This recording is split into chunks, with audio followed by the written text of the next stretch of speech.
able to do a lot within the law. So I just need to know a little more detail. Yeah. Would you be able to elaborate any more on how the contractors who are building Heritage Hills were able to do it without hiring people within the community? I am familiar. You know, I did work with Steve Otis in his capacity as, you know, the aide to, top aide to Susie Oppenheimer. We investigated it. We spoke to the city. It's a private development. They do not have to conform.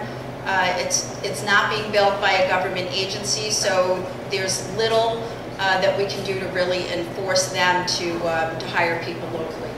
It's unfortunate. We tried to pressure them informally, but to no avail.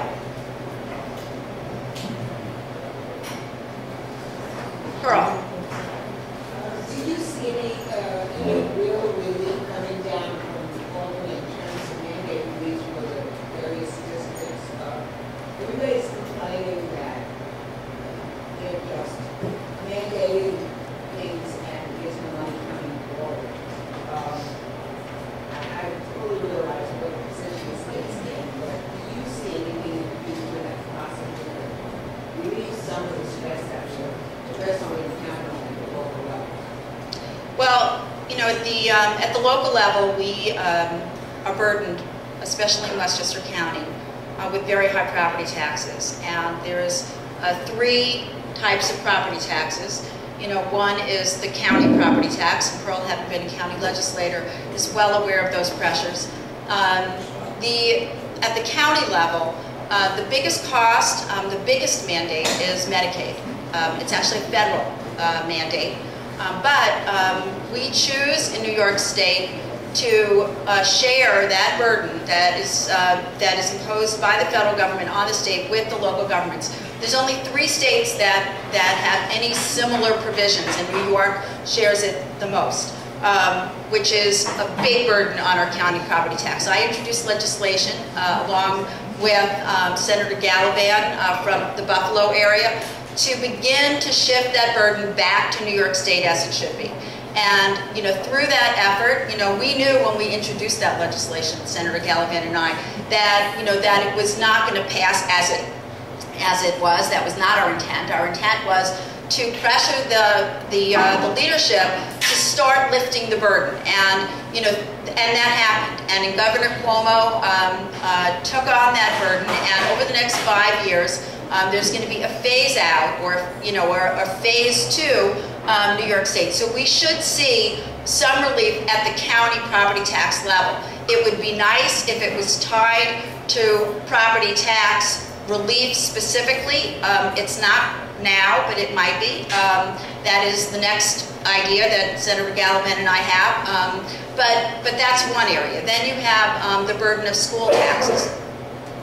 I think that, you know, Steve alluded to the fact that, you know, there was a decision, CFE, to essentially bring more money down, which would be a tremendous, take a tremendous burden off of our school taxes. You know, in New Rochelle, we saw an increase last year. It was the first time in many years that we saw an increase.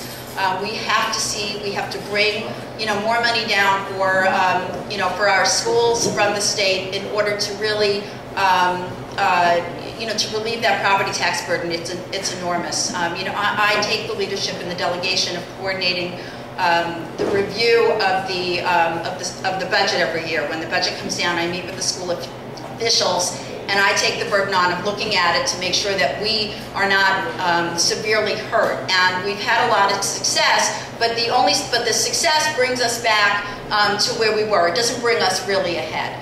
And so we need to do more. We need to relook at that original lawsuit. As Steve said, we've abandoned that promise. You know, because of the recession, we need to really move ahead on that. And we also need to look at, you know, increased mandate relief in order to relieve the local burden. We're always imposing more things, you know, little things. You know, we're always imposing more things, and we really have to stop. At the municipal level, AIM, which is the Aid to Municipalities, has been leveled for the last few years. I think the municipal governments have been pleased with that because there have been so many cuts.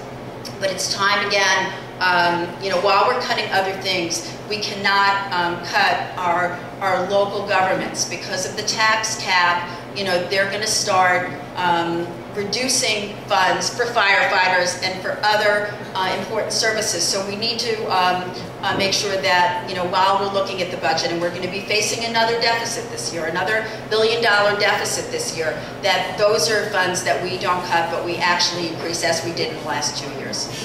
Okay, we're going to have to close it there. I want to thank Assemblywoman Amy Paulin. She's been doing a great job. She's a staunch supporter of the firefighters.